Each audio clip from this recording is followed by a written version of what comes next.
Place à l'expert comptable. Cet épisode vous est proposé par l'Agence des experts comptables.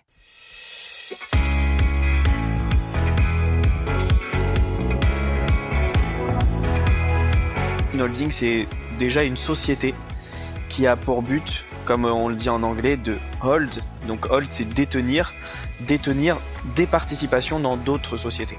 Quand même se dire que créer une holding, c'est avoir une société en plus. Donc ça veut dire une gestion d'une entreprise en plus. Ça veut dire des coûts administratifs aussi en plus.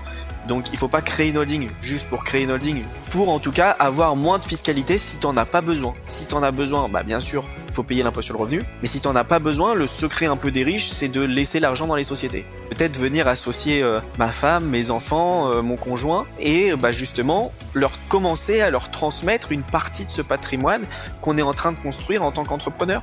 Tous ces outils juridiques qui sont mis à la disposition, tous ces outils d'optimisation fiscale, ça reste que des outils. Il faut voir le but premier. Dans Place à l'expert comptable, je vous invite chaque mois à découvrir un expert comptable qui partage sa vision et ses conseils pour propulser et optimiser nos entreprises. Je suis Rudy Brovelli, fondateur et dirigeant de l'Agence des experts comptables, une agence de communication spécialisée auprès des experts comptables. Dans ce podcast, découvrez comment nous allons apprendre à transformer notre quotidien et mieux gérer nos entreprises grâce aux conseils d'experts comptables, de la gestion, trésorerie, pilotage, optimisation, rentabilité et j'en passe. Mon objectif, vous montrer le vrai rôle de l'expert comptable au-delà des chiffres. Et maintenant, place à l'expert comptable.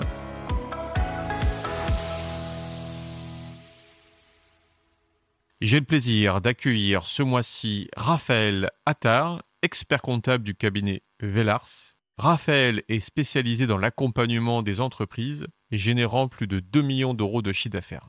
Avec une expertise reconnue et une approche humaine, il aide les dirigeants à optimiser leur trésorerie, structurer leur fiscalité et à renforcer leur performance financière de leur activité.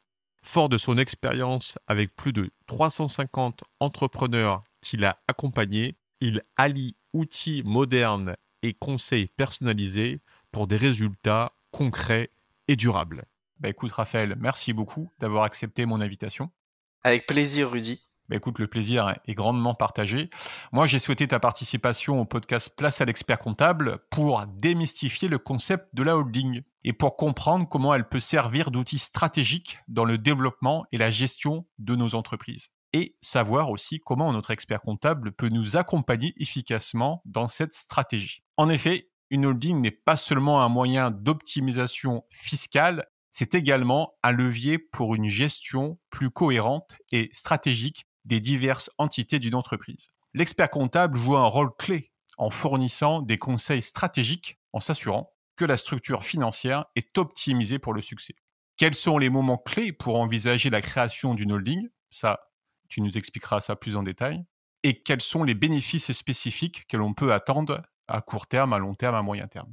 L'objectif de cet épisode est de nous fournir des éclairages sur les avantages et les défis de la mise en place d'une holding, ainsi que sur les stratégies pour maximiser son efficacité. Comme tu l'as compris, Raphaël, on a besoin de tes conseils d'expert comptable. Comment tu souhaites aborder cet épisode ? Écoute, merci Rudy pour cette super introduction. Je pense que aujourd'hui on entend beaucoup parler de holding et déjà la première chose à faire c'est de définir qu'est-ce qu'une holding. Qu'est-ce que c'est ? C'est un terme anglophone qui peut être parfois un peu barbare. Mais avant d'être un outil d'optimisation, une holding, c'est déjà une société qui a pour but, comme on le dit en anglais, de hold. Donc hold, c'est détenir des participations dans d'autres sociétés. Donc déjà, une holding, c'est une société comme une autre. Elle peut avoir plusieurs formes juridiques possibles. Donc ça peut être une SAS, une SARL, une société civile, une EURL. Vraiment, ça va dépendre. Et le choix de la structure juridique de la holding va dépendre majoritairement du projet de cette holding-là. Donc aujourd'hui, c'est pas créer une holding pour créer une holding. Il faut réfléchir et en tout cas réfléchir le projet avec soit son expert comptable, soit son avocat. Il n'y a pas de forme juridique holding. C'est une société comme une autre. C'est une société commerciale ou société civile comme une autre. Et justement, après, c'est venir avec l'ingénierie du conseil, savoir quel est le meilleur statut juridique pour cette société-là.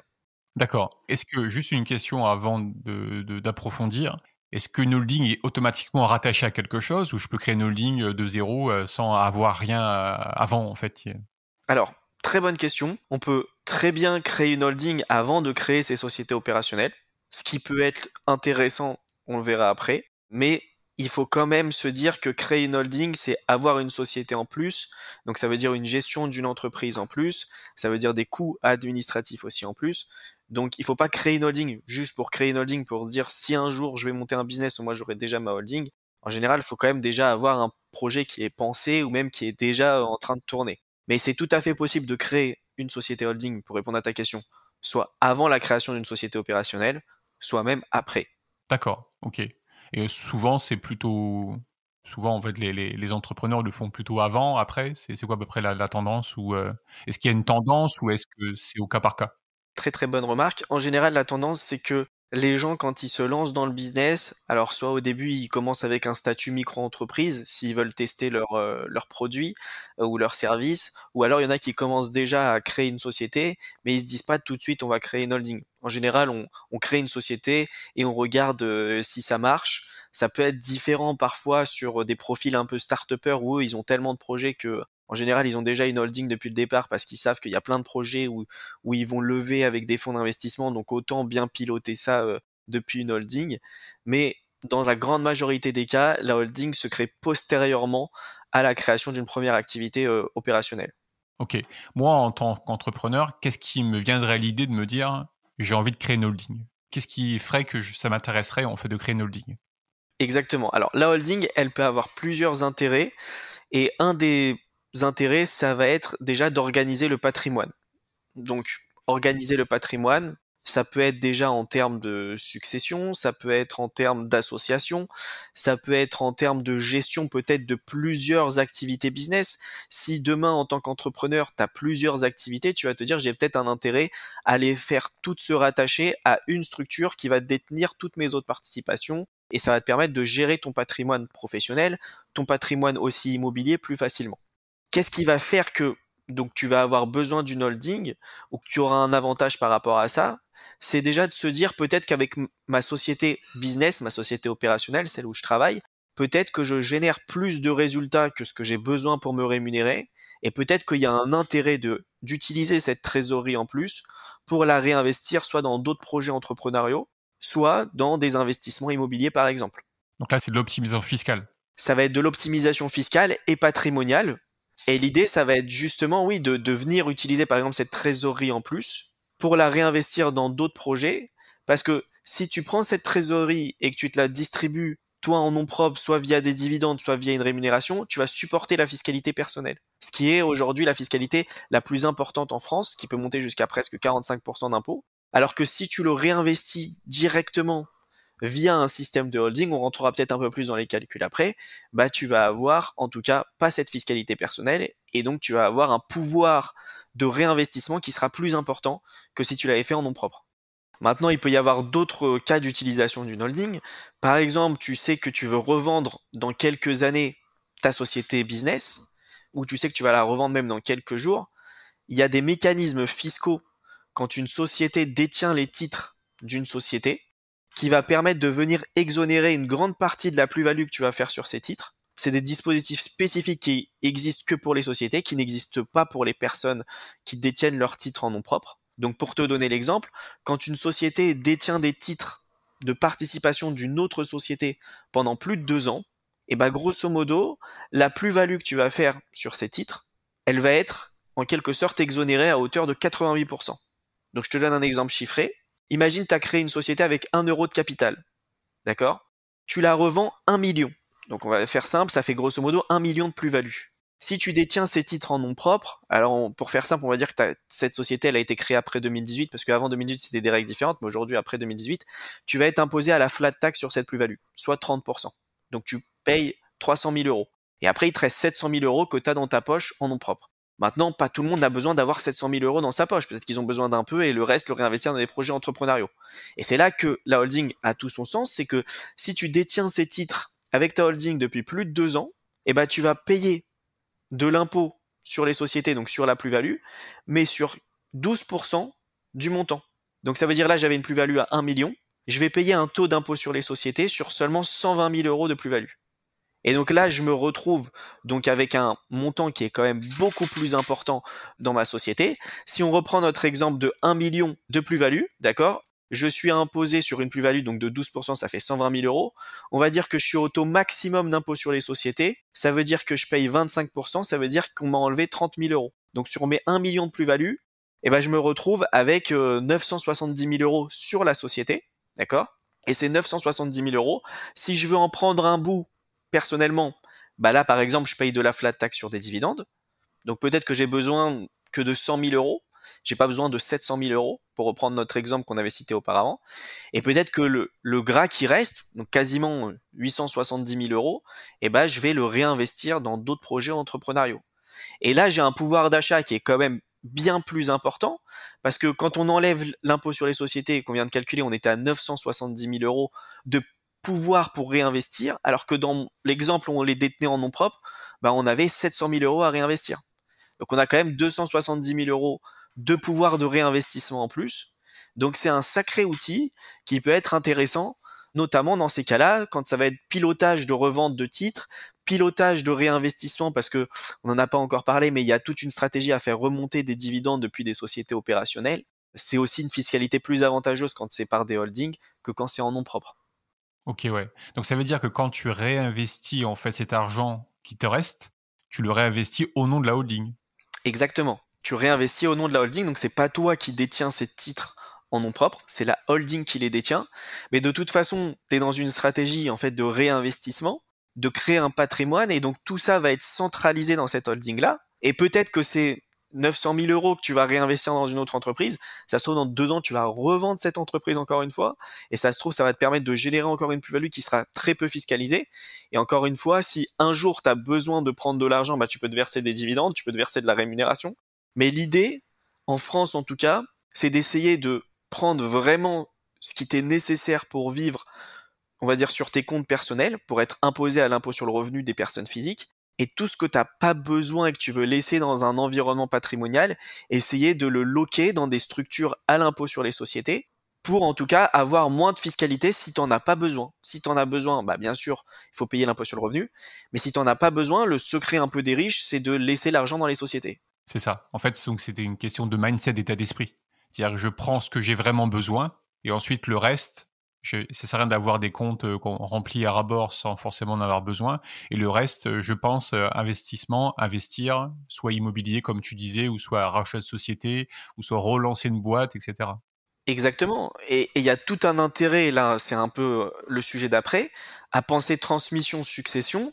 Ça veut dire dans cette holding, on peut se dire, bah, je vais peut-être venir associer ma femme, mes enfants, mon conjoint, et bah, justement, commencer à leur transmettre une partie de ce patrimoine qu'on est en train de construire en tant qu'entrepreneur. Et cette holding, elle permet. Donc on leur laisse des parts sociales, c'est ça? Exactement, des parts sociales de cette holding. Alors, il y a plusieurs montages possibles. Ça peut être, tu leur donnes des parts en pleine propriété, tu peux faire un démembrement sur les parts de ta holding. Il y a plein de schémas qui peuvent être possibles. Mais l'idée, c'est de commencer à amorcer ce projet-là parce que le plus tôt le sujet de la transmission va commencer à être traité, le plus tu pourras économiser de fiscalité. Plus le temps passe, plus le sujet de la succession est moins intéressant financièrement et fiscalement. Il le restera toujours, hein. Ça veut dire il vaut toujours mieux optimiser avant le décès d'un entrepreneur que après.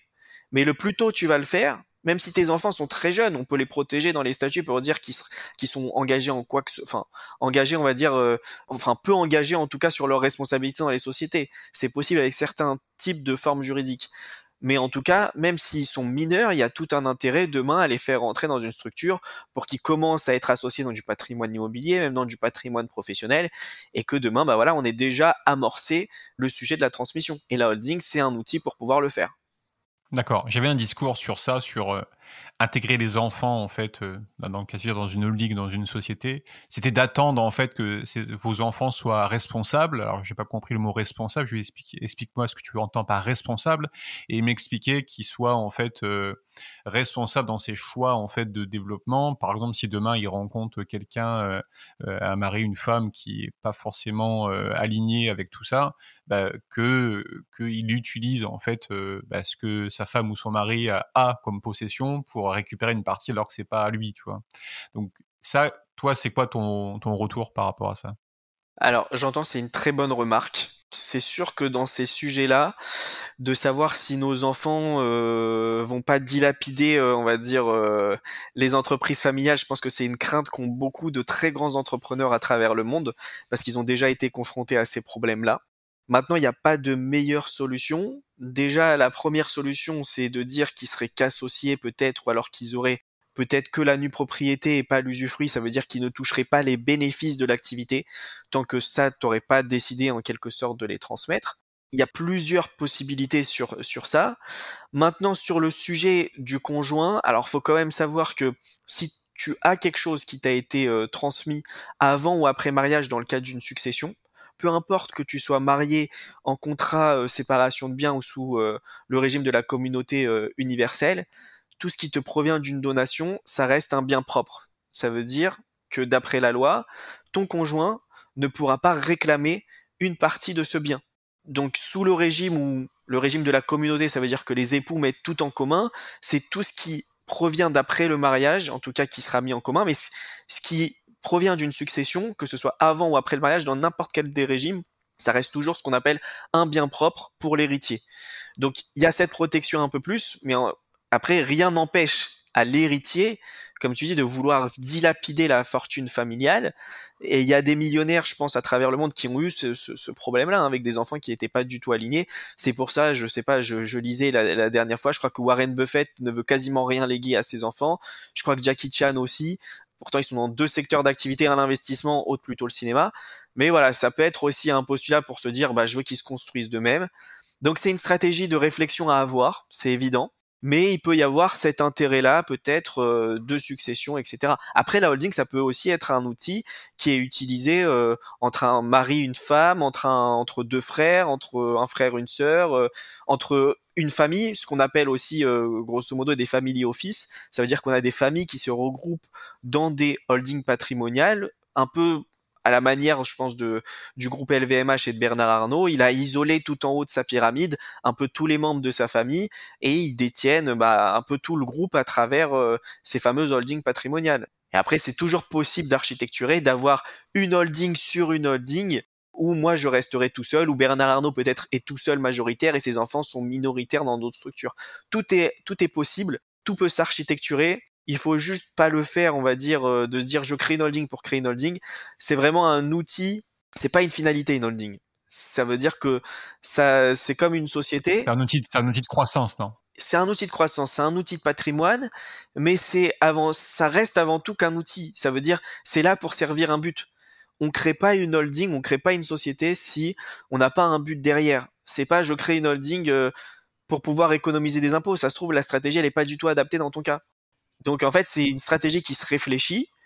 Et faut pas oublier que ça reste que des outils. Tous ces outils juridiques qui sont mis à la disposition, tous ces outils d'optimisation fiscale, ça reste que des outils. Il faut voir le but premier. On a l'habitude de dire au cabinet, il n'y a jamais de meilleure stratégie pour tout le monde.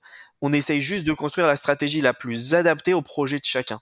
Et en fonction de ton projet, en fonction de ta configuration familiale, en fonction de vraiment ce que tu as envie dans la vie, je pourrais te conseiller un choix juridique qui sera totalement différent d'un autre client qui viendrait me voir parce qu'il n'aurait pas du tout la même stratégie. Complètement, ouais. Oui, on a des vies différentes, des projets différents, des ambitions différentes. Exactement. Et il faut pas oublier que tout ça, ce n'est que des outils. Il y a beaucoup d'informations sur le net aujourd'hui. Créer une holding, utiliser les remontées de dividendes, s'expatrier, etc. Faut pas oublier, le plus important, c'est le projet de vie et ce qu'on veut faire avec notre business. C'est ça déjà qui va permettre de guider vers quoi on va tendre en termes de choix stratégiques et ne pas oublier que tout ça, ça ne reste que des outils qui sont là pour servir un but et pas l'inverse. Ok. Est-ce que la holding, ça protège le dirigeant sur des responsabilités civiles au niveau de l'immobilier ou au niveau des sociétés? Alors, la holding, en fonction de la structure juridique qu'on va choisir, à savoir si ce sera une société commerciale ou une société civile, ça aura un impact plus ou moins sur la responsabilité du dirigeant. À savoir, une société civile en France engage forcément plus la responsabilité qu'une société commerciale. Une société commerciale, c'est comme s'il y a un écran opaque entre la personne en nom propre et le business, donc ça permet de protéger les sociétés civiles. C'est un peu ce qu'on retrouve dans les SCI, les sociétés civiles immobilières. On a donc les associés qui sont engagés de manière beaucoup plus importante, et c'est d'ailleurs ce qui plaît aux banques, parce que au moins les banques, elles savent qu'elles peuvent se retourner vers les associés si demain il y a des défauts de remboursement ou des choses comme ça. Donc il y a oui tout un intérêt à choisir la bonne structure juridique pour essayer de se protéger au maximum. Maximum, ouais. Ok, ouais. On a parlé beaucoup des avantages, comme tu me disais, mais il y a aussi des inconvénients, je pense, comme partout, en fait. Hein. C'est quoi, je dirais, les inconvénients pas d'une SCI, mais d'une holding? Alors, une holding, déjà, on a dit il y a plusieurs structures juridiques possibles. Il y a plusieurs formes de holding possibles, dans le sens où on peut avoir des holdings qui vont être dites actives ou passives. Pour faire simple, une holding active, c'est une société holding qui va donc animer son réseau d'entreprises. Donc, par exemple, j'ai plusieurs entreprises dans différents secteurs d'activité. Je veux donc refacturer depuis ma holding ma rémunération de dirigeant ainsi que peut-être des secrétaires opérationnels du service administratif que, au lieu de les embaucher dans chacune des sociétés, je vais tout simplement refacturer ces coûts à travers l'entreprise. Ou alors, je peux par exemple refacturer un nom de marque, par exemple, je sais pas, McDonald's, qui va facturer à toutes ses filles, ses sociétés filles, le nom de la marque McDonald's. Là, on se retrouve dans le cadre d'une holding active, donc qui anime son groupe via de la facturation, d'accord? Elle n'est pas juste là pour percevoir des dividendes, à différence d'une holding passive où, en fait, elle est, comme son nom l'indique, passive, elle est juste là pour recevoir du dividende, mais elle va pas chercher à animer le groupe, elle va pas chercher à le diriger. Donc déjà, il y a ces deux formes de holding et faut bien le comprendre. Après, dans les inconvénients de la holding, déjà, c'est une entreprise en plus. Donc c'est une entreprise à gérer en plus. Il y a des frais supplémentaires. Quand tu dis des frais, ça correspond à quoi à peu près en termes de frais, ça prend quoi en compte? En termes de holding passive, bon là si c'est juste une holding qui détient des participations et qui fait juste remonter des dividendes, peut-être qu'on va être sur un coût administratif qui sera inférieur à 5 000 euros si on prend par an, j'entends, si on prend les frais de l'expert comptable, peut-être quelques frais juridiques et quelques frais bancaires. Maintenant, si on est dans une holding active, que là, on a plus de personnel dedans, que là, on a une stratégie justement de refacturation de groupe, là, on peut se retrouver sur des tarifs qui vont être plus importants, en tout cas sur la gestion, sur les frais bancaires, sur les logiciels peut-être qu'elle va avoir besoin, parce que justement, elle va venir refacturer, peut-être que c'est elle qui paye un bureau ou un immeuble pour loger toutes ces entreprises qu'elle refacture à ces entreprises. Donc là, on peut être sur un type de société qui peut être vraiment avec des coûts de structure qui sont plus importants. Maintenant, dans ces deux types d'entreprises, mis à part les coûts qu'on va avoir qui vont être générés, un autre inconvénient peut se poser dans le sens où, quand je crée déjà ma société business et que je crée ma holding postérieurement, pour pouvoir faire remonter ces titres dans cette holding, je vais avoir grosso modo deux possibilités. Soit je vends mes titres à ma holding. Donc c'est un rachat à soi-même, c'est ça? Exactement, entre guillemets. Donc j'ai mis 1 euro de capital dans ma société business. Maintenant, quand je crée ma holding, on est d'accord que ma société business, elle ne vaut plus 1 euro. Elle vaut à minima, alors faut faire une valorisation de la société, mais elle vaut à minima son actif qu'elle détient. Donc typiquement, si j'ai créé ma société business il y a 3 ans, et qu'aujourd'hui, cette société, elle fait de la prestation de service, elle fait 1 million de chiffre d'affaires, elle dégage 400 000 euros de résultats à la fin de l'année, elle a de la trésorerie sur ses comptes, on est d'accord que ce serait un vol de dire que cette société, je la rachète pour 1 euro. Et je pense que ça peut même aller plus loin. Hein. Si tu le fais, si tu vas vraiment dans cette direction-là, tu peux être retoqué, non? Ah oui, tu as des problèmes avec le fisc, parce qu'ils vont te dire, en fait, vous avez fait ce qu'on appelle une mutation occulte.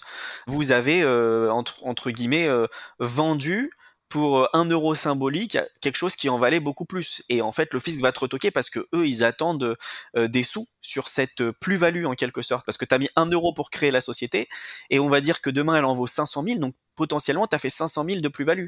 Donc le fisc attend des sous sur cette plus-value. La part du gâteau. Exactement. Alors, dans certaines stratégies de restructuration du patrimoine, et bon là ce serait un autre podcast, mais on parle de LBO ou OBO, ça veut dire on fait refinancer par la banque cet achat-là. Ça peut avoir un intérêt quand on fait sortir certains associés et qu'on veut par exemple transmettre l'entreprise, ou alors qu'on refinance toute l'opération parce qu'on a besoin de cash sur les sociétés. On va utiliser ce mécanisme de vente de parts. Repartir en croissance peut-être aussi. Hein. Par exemple, ça peut être un des sujets. La deuxième donc option, qui n'est pas celle d'une vente où il y a un flux de cash, c'est de dire moi je détiens les titres en nom propre de ma société business, et ben je vais apporter ces titres à ma holding.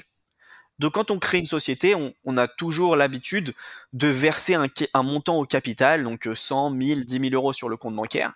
Il y a une autre possibilité quand on crée une société, c'est de dire au lieu de faire un versement de cash, j'apporte un actif. Donc là, exactement. Donc là, dans le capital de ma holding, je vais pas verser un capital avec des euros, je vais apporter la valeur de ma société business. Par exemple, je peux apporter une partie, je peux apporter 100%. Encore une fois, ça va se discuter en fonction de la stratégie, s'il y a des reventes tout de suite ou pas. Mais je vais apporter donc les titres de ma société. Donc, ce qui fait qu'aujourd'hui, c'est moi qui détiens ces titres en nom propre. Demain, quand je les apporte à la holding, c'est la holding qui détient les titres de la société business. Maintenant, on tombe dans un article spécial de la loi qui permet donc cet apport de titres. Et il y a des règles et des conditions qui sont bien spécifiques. C'est que au moment où je fais l'apport de ces titres, je vais geler auprès de l'administration fiscale la fameuse plus-value dont on vient de parler de 500 000 euros. Ça veut dire que l'administration fiscale va dire « Ok Rudy, t'as apporté tes titres d'une valeur de 500 000 euros. Mais historiquement, toi, t'avais créé la société avec 1 euro de capital. Donc, grosso modo, il y a une plus-value de 500 000 euros, mais on va pas te demander de l'impôt dessus tout de suite, parce qu'en fait, t'as pas vendu ces titres, tu les as juste apportés à ta holding. Donc t'as rien reçu, t'as reçu aucun cash. Donc on va pas te taxer sur ça. Maintenant, si tu ne veux pas être taxé sur ça, on va te dire déjà, premièrement, il faut pas que tu revendes ces titres dans un délai de 3 ans. C'est une condition. Maintenant, si tu les revends dans un délai de 3 ans, alors il va se passer soit que tu vas devoir payer la fiscalité sur cette fameuse plus-value qu'on a gelée, et il faut bien faire attention, il y a une différence entre le montant que la holding va vendre des titres de la société business et le montant de la plus-value potentielle que moi j'ai fait le jour où j'ai apporté les titres. Ça veut dire si demain la société holding elle vend les titres 1 million, la société holding elle fait une plus-value de 1 million moins 500 000 parce qu'elle les a achetés 500 000 entre guillemets. Mais par contre la fameuse plus-value dont je parle, personne physique, celle qui a été gelée, c'est les 500 premiers 1000 euros. Et donc il faut bien faire attention. Au début du podcast, on parlait que si une société elle détient des titres depuis plus de 2 ans, elle est exonérée sur la plus-value à 88%. Donc imaginons que la société holding, elle vende ses titres 2 ans plus tard, elle, sur sa plus-value de 500 000, elle va être exonérée à hauteur de 88%. Mais par contre, moi en personne physique, si on a revendu dans un délai qui est inférieur à 3 ans par rapport au moment où j'ai apporté les titres, moi je vais me retrouver à devoir rendre des comptes auprès des impôts sur les 500 000 de plus-value que j'ai fait et où là, il y a eu un flux de cash. Donc, soit je paye la fiscalité aux impôts, soit il y a un moyen de encore passer entre les mailles du filet. C'est de dire que la société holding, elle va réinvestir. Alors aujourd'hui, c'est 60% du montant de la vente de 1 million dans des activités économiques, dans des fonds financiers spécifiques pour en quelque sorte dire aux impôts, Rudy, lui qui avait fait une plus-value de 500 000 euros lorsqu'il a apporté ses titres, en fait, cette plus-value, elle est reportée dans le temps parce que la holding, elle a réinvesti. Donc ça, c'est des inconvénients parce que les entrepreneurs n'y pensent pas forcément et c'est pourquoi on disait au tout début de podcast qu'il peut y avoir un intérêt à créer sa holding avant ses sociétés business parce qu'au moins, tu tombes pas dans le cas où tu apportes ta société après. Maintenant, en général, les gens, ils lancent d'abord une activité et c'est que après qu'ils font ce fameux mécanisme d'apport. Donc, dès qu'un entrepreneur, il sent que l'activité, elle prend, si par exemple, c'est une start-up dans la tech et qui sait que son but, c'est de revendre, son but, c'est de lever des fonds, il y a tout un intérêt à essayer d'avoir cette démarche le plus tôt possible. Justement pour essayer d'anticiper un maximum les délais, les fameux délais dont on parlait de 2 et 3 ans, pour les faire courir dès le plus tôt possible. Là, typiquement, on est sur un cas en ce moment de 2 associés qui ont créé leur société business et il y a quelques années et ils n'ont pas créé leur holding tout de suite. Et justement, là, ils vont devoir vendre leur société business Et il s'avère qu'ils vont perdre pas mal de fiscalité parce que s'ils l'avaient créé un peu plus tôt, ils auraient déjà pu bénéficier de l'exonération sur la plus-value dès qu'une holding détient des titres depuis plus de 2 ans, ils auraient pu déjà gagner un peu plus de fiscalité. Typiquement, il y a quelques années, on accompagnait un entrepreneur qui s'appelait Karl et il a été obligé de vendre ses titres qu'il détenait déjà avec sa holding, mais il a été obligé de les vendre un peu avant 2 ans. Pourquoi ? Parce qu'il a eu des pressions externes pour vendre rapidement et typiquement c'est une opération qui lui a coûté 500 000 € de fiscalité parce que à 3 mois près, il aurait pu avoir cette fameuse exonération. De 88%. Ouais, exactement. Et ça représentait quasiment 500, c'était un gros montant, un gros exit, et donc typiquement, il a entre guillemets perdu 500 000 €. Alors après, il pouvait pas louper l'opportunité, mais c'est pour ça que le plus tôt on s'y prend, le mieux c'est. Maintenant, il faut pas tomber dans le piège de se dire, je crée une holding alors que j'ai même pas d'activité business. C'est ça encore une fois que je dis, Mais c'est un jeu où il faut justement essayer d'être conseillé par un professionnel, que ce soit un expert comptable, un avocat ou même un gestionnaire de patrimoine, pour poser les questions, où justement c'est le rôle de l'expert comptable, nous c'est ce qu'on essaye de faire, c'est d'être proactif dès qu'on identifie ces sujets, de commencer à les mettre sur la table pour essayer de sensibiliser le dirigeant le plus tôt possible sur ces sujets fiscaux qui peuvent représenter des montants très importants. Ah oui. Justement, ça tombe bien cette belle transition, parce que je t'écoute vraiment de manière très intéressée sur tout ce que tu dis, c'est très clair, et je me dis, mais en fait, si tu te fais pas accompagner par un expert comptable, t'es un peu perdu, quoi, avec tout ça, quoi. Parce qu'en fait, il faut savoir si tu fais ça, il faut savoir ça. Attention, au bout de 2 ans, toi, tu arrêtes sur un thème vite fait, tu vois les grandes lignes, tu vois, mais tu t'arrêtes pas sur des détails. Attention, si la société est à vendre 2018, ça va faire ci, etc. En fait, il y a tellement de paramètres, de conditions, que je me dis, le mieux, en fait, alors voilà, après avoir ton ressenti et ton recul, entre peut-être des expériences que tu as vécues, où tu as pu accompagner des entrepreneurs et qui ont pu lancer et créer leur holding, et puis d'autres, ils ont pas fait, et puis ils sont venus vers toi en disant, on a fait ça, mais c'est pas du tout ce qu'on voulait, etc. C'est quoi, toi, ton ressenti par rapport à ce rôle de l'expert comptable, comme on dit dans ce podcast, au-delà des chiffres, et comment cet expert comptable peut aider, en fait, ces dirigeants sur l'optimisation, la structuration, de transition, etc. Alors c'est très juste, et c'est un sujet qui est pas facile parce que un dirigeant, il est souvent dans l'opérationnel de son business. Il se dit que peut-être il va vendre, que peut-être il va lever des fonds, mais il n'a pas forcément connaissance de tous ces sujets. Et même s'il a connaissance de certains points, comme tu as dit, il a pu regarder sur Internet, il n'a pas forcément la maîtrise de tout cet écosystème fiscal, des termes, des mécanismes et de toutes les lois qui peuvent s'appliquer. Donc, déjà, moi, je pense que c'est le rôle aujourd'hui de tous les experts comptables d'être proactifs. Aujourd'hui, un expert comptable ne peut pas se permettre d'être passif, voire réactif. Il faut qu'il soit proactif. Ça veut dire qu'il soit là pour dire à ses clients, j'ai identifié ça, je pense qu'il faudrait plutôt réfléchir à ça. Et aujourd'hui, c'est tous les outils tech, intelligence artificielle qui nous permettent, en tant qu'expert comptable, justement, de pouvoir avoir des remontées d'informations plutôt rapidement pour pouvoir conseiller nos clients. Donc déjà, je pense qu'il y a une responsabilité chez l'expert comptable de pouvoir conseiller son client. Bien sûr, il faut que le client donne un budget, en tout cas à l'expert comptable, pour qu'il puisse le conseiller et pas simplement l'accompagner sur une bête et méchante mission de tenue, mais avoir un budget pour le faire. Mais en tout cas, je pense que c'est aujourd'hui, chaque entrepreneur devrait chercher ça veut dire chercher du service plutôt que de chercher un outil. Un outil ne remplacera jamais un humain et ne pourra jamais se mettre dans des contextes particuliers. Chose que un expert comptable, un humain, comme un prestataire dans n'importe quel secteur, pourra faire. Maintenant, il y a l'expert comptable, il peut y avoir un avocat aussi qui peut être nécessaire dans ce milieu-là. Et ce que je conseille, quand même, c'est important, c'est de ne pas se tourner juste vers un avocat ou juste vers un gestionnaire de patrimoine.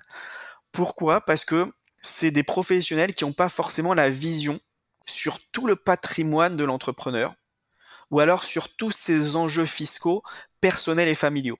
Et l'expert comptable, c'est celui qui est le plus à même d'avoir quasiment les données de l'entrepreneur.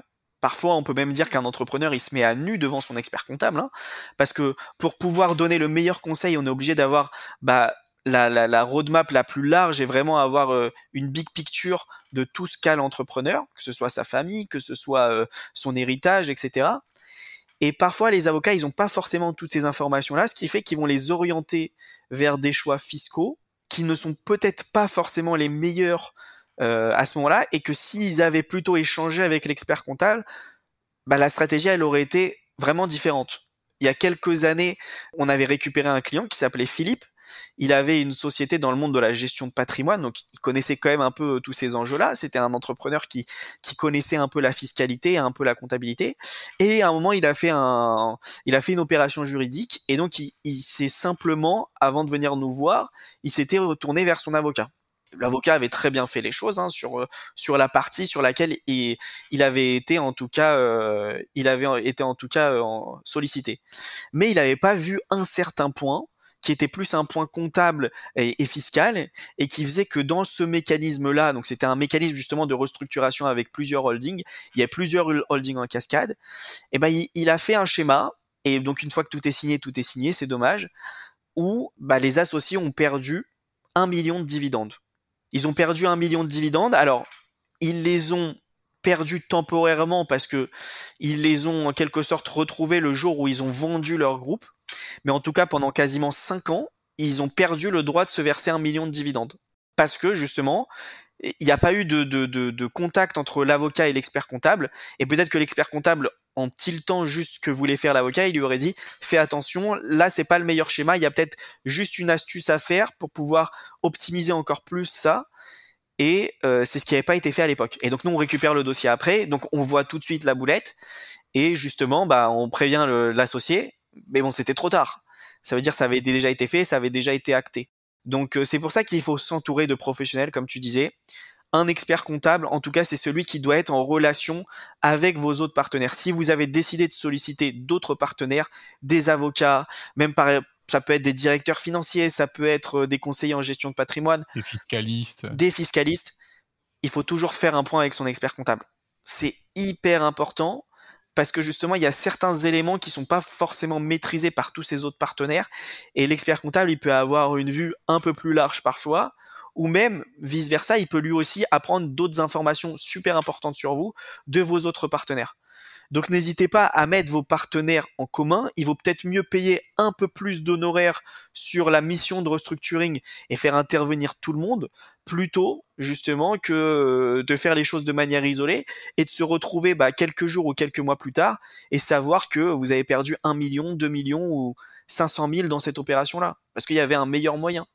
Ah oui, non, je comprends. Ouais. Tu disais en fait dans ton discours qu'on peut avoir des holdings en cascade, c'est-à-dire on peut avoir des holdings. Je pensais qu'on pouvait avoir qu'une seule holding. Alors, c'est possible, hein, comme j'ai dit, une holding, c'est une société qui détient une autre société. Donc tu peux avoir, typiquement, une société holding qui chapeaute un groupe de sociétés, et cette même société holding, elle est détenue peut-être par les holdings des 2 fondateurs. C'est possible. Mais c'est juste que dans l'architecture, c'est plus simple d'avoir regroupé tout le groupe. Comme ça, si demain ils revendent, ils ont juste à revendre le groupe qui est centralisé dans la holding, plutôt que de revendre chaque fille. Il y a plein de possibilités. Alors après, on n'en a pas parlé, c'est bien que tu le relèves, c'est que un des usages aussi de la holding, et on a commencé à l'aborder tout à l'heure, c'est de dire j'ai ma société opérationnelle, j'ai ma société holding, j'ai du cash en plus dans ma société opérationnelle, donc on a compris que si j'en ai pas besoin, vaut mieux pas le prendre en nom propre, vaut mieux le faire remonter, donc justement par le mécanisme de dividende vers la holding. Et il faut savoir que quand une société fille... Là, il y a une taxe ou pas quand tu remontes l'argent? Exactement, là tu le dis très justement. Quand on se verse des dividendes à une personne physique, on paye 30% de flat tax. Donc c'est le PFU, on paye 30%. Après on a l'argent sur son compte personnel. Quand on fait remonter des dividendes depuis une société fille vers une société mère, donc une holding c'est une société mère à partir du moment où elle détient plus de 5% donc de la société fille, et là on a un mécanisme, encore une fois très intéressant, qui va exonérer grosso modo à 95% la remontée de dividendes. Donc typiquement je fais remonter 100 000 euros de dividendes vers ma holding, je vais payer de l'impôt sur les sociétés sur une base non pas de 100 000 mais de 5 000. Donc même si je prends le taux d'impôt sur les sociétés le plus élevé, qui est de 25% en France, donc sur 100 000 euros que je vais remonter, je vais payer 25%, sur 5 000 euros, ça fait 1 250 euros. Donc grosso modo, tes dividendes, tu les fais remonter à quasiment 99% net, d'accord ? Et là, encore une fois, j'ai encore un pouvoir d'achat beaucoup plus important pour réinvestir. Donc typiquement, si je voulais investir dans un produit immobilier, si j'avais pris mes dividendes en nom propre, sur 100 000, il me serait resté que 70 000. Là, en utilisant ce schéma de holding, je vais faire remonter quasiment 99 000 euros net dans ma holding. Je vais pouvoir créer une SCI qui va être détenue soit à 100% par ma holding qui va pouvoir injecter ce cash, soit même on va pouvoir faire un panache, dire la holding elle détient 50%, moi en nom propre je détiens 50%, comme ça on essaye de trouver le meilleur schéma pour avoir les exonérations sur des plus-values à long terme, et là la holding elle met son billet pour faire l'apport, et ça permet de lever un crédit à la banque et ainsi de suite. Et j'ai quasiment 29% de plus de pouvoir d'achat. Alors oui, je détiens pas en nom propre cet argent. Je détiens pas en nom propre la totalité de cette SCI. Mais encore une fois, si on n'a pas forcément l'intérêt d'avoir ces revenus en plus, il y a toute une stratégie de se poser la question, est-ce qu'il vaut mieux détenir en nom propre ou est-ce qu'il vaut mieux détenir en société, avoir peut-être un pouvoir d'achat plus important, mais peut-être payer moins de fiscalité? Parce que en général, des entrepreneurs qui sont souvent jeunes, ils vont avoir un niveau de revenu qui va faire qu'augmenter avec leur activité business. Donc ils ont peut-être pas besoin de ces revenus complémentaires de produits immobiliers ou même d'autres produits financiers sur d'autres entreprises. Donc il y a peut-être tout un intérêt à se dire je loque ça dans des sociétés à l'impôt sur les sociétés et le jour où j'en ai besoin, je le distribue. Mais tant que j'en ai pas besoin, je le prends pas. Bah oui, c'était très intéressant, ouais, c'est sûr. Ouais. Ok, ouais. Ça, c'est beaucoup quand même de l'état d'esprit, en fait. Changer, en fait. Ouais, tout part du projet. Se dire, le but, c'est pas, en fait, de s'enrichir personnellement, c'est de s'enrichir au travers de nos sociétés pour optimiser la taxe. Et grâce à la taxe non versée, le réinvestir, en fait, dans des projets X, Y, Z, quoi. C'est ça l'idée.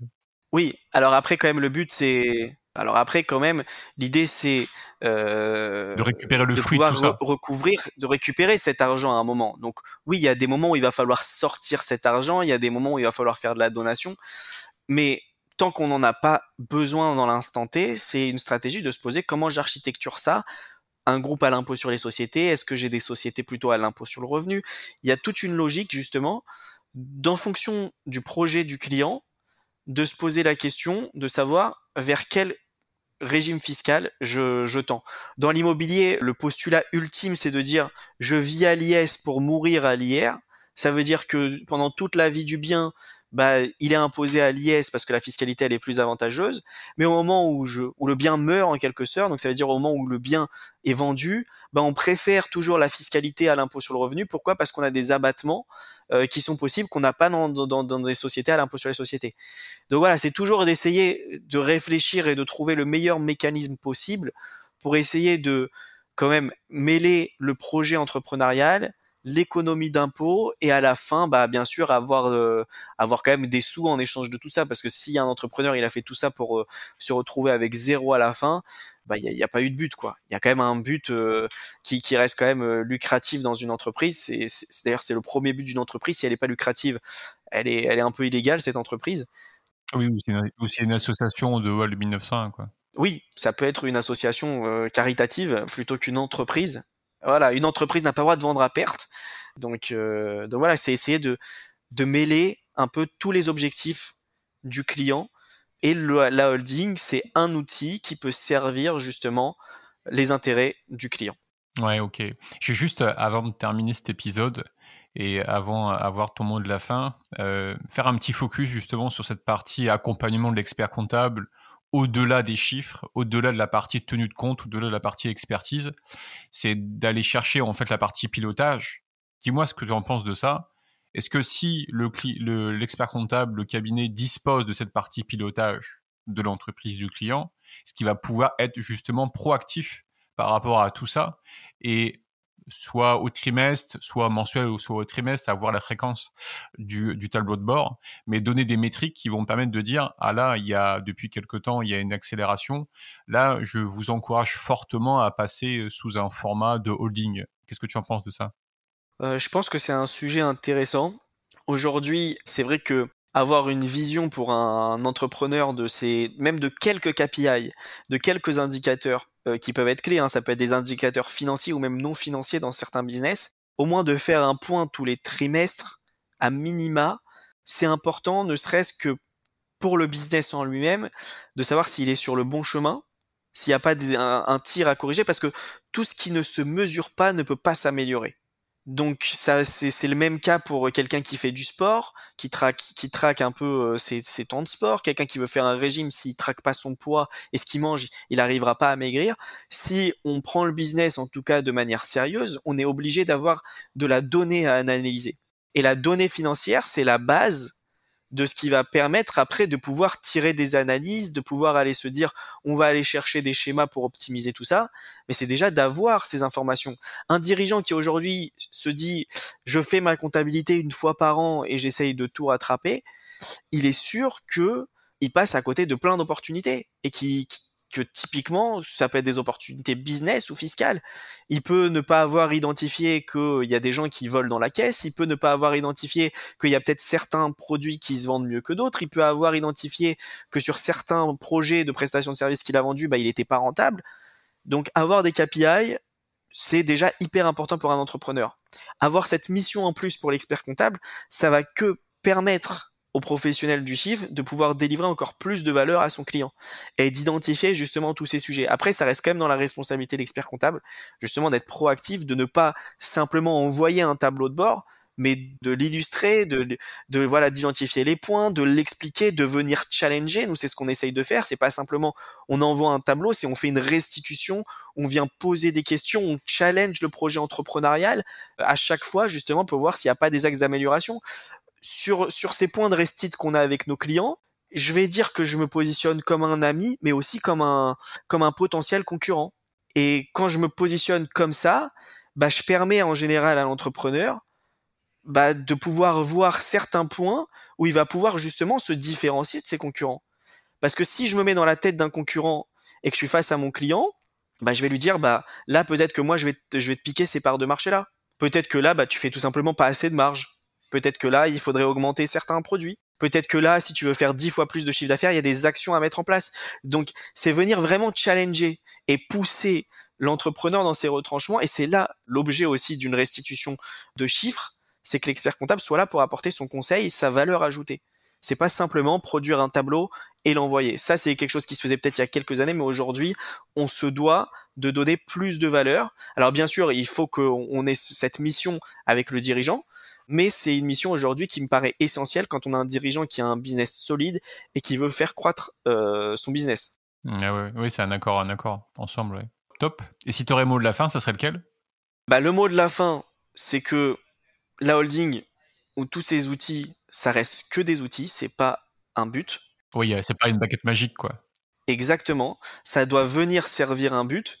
Et j'ai souvent l'habitude de dire, ça sert à rien de comparer votre jour 1 avec le jour 200 d'un autre. Pourquoi ? Parce que si un autre entrepreneur, il a déjà un schéma juridique bien complexe, il est peut-être à un autre stade que vous. Donc, n'essayez pas de copier bêtement les choses. Si vous en êtes pas au même stade, il n'y a pas de logique. Et si vous n'avez pas la même configuration, il n'y a pas de logique à copier bêtement les choses. C'est une structure et un schéma adapté en fonction des projets de chacun. Et chaque être humain a un projet différent d'un autre. Donc, si on résumerait cet épisode en 5 points, je dirais que premièrement, la holding centralise les participations et facilite la gestion stratégique des entreprises. Deuxième point, elle peut être créée pour structurer un projet existant ou dès le départ d'une entreprise, d'une activité. Troisième point, elle optimise la fiscalité sur les dividendes, plus-value, et permet une meilleure gestion de patrimoine. Quatrième point, et ça tu l'as bien expliqué Raphaël, la gestion d'une holding engendre des coûts et nécessite d'une planification rigoureuse pour éviter justement de s'embarquer dans des coûts qui ne sont pas justifiés par rapport à ce développement. Et puis dernier point, ça tu l'as aussi bien expliqué Raphaël, l'expert comptable a un rôle clé à jouer pour éviter les erreurs et maximiser les bénéfices, qui est justement ce fameux rôle de l'expert comptable. Top. Merci beaucoup Raphaël pour ton partage, tes conseils. C'était un régal. Merci à toi pour ce temps. Avec plaisir. Bye bye. Pour aller plus loin, faites-vous accompagner par un expert comptable. Cet épisode vous a plu ? Partagez-le autour de vous et mettez 5 étoiles pour aider d'autres entrepreneurs à faire décoller leur business. Quant à moi, j'aurai le plaisir d'accueillir le mois prochain Estelle Fréchet, expert comptable. Elle nous donnera ses conseils et astuces sur la gestion de la trésorerie. Si cet épisode vous intéresse, je vous donne rendez-vous le mois prochain En attendant, prenez soin de votre entreprise. Bye bye.